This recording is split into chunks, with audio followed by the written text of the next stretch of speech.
வந்தது வந்த நான் சாப்பிட்ட பிற்பாடு மிச்ச மீதி இருந்தா உனக்கும் போடுறேன், சாப்பிட்டு போ.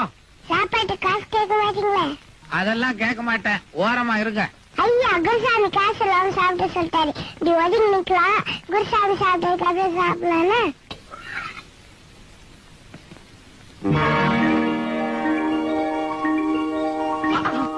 இன்னும் கொஞ்சம் போடு.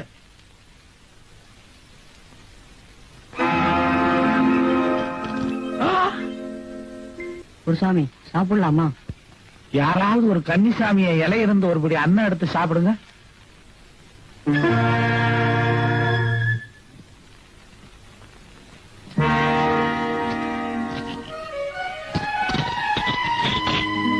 காசுதான் முக்கியம், சாப்பிடுங்க. பக்தியோடு கன்னிசாமிகளை அழைத்து வந்தது பணத்திற்காக அழைத்து வர ஆரம்பித்து விட்டாய். உனக்கு பணம் தானே முக்கியம், இல்லைனாலே இருக்கிறது.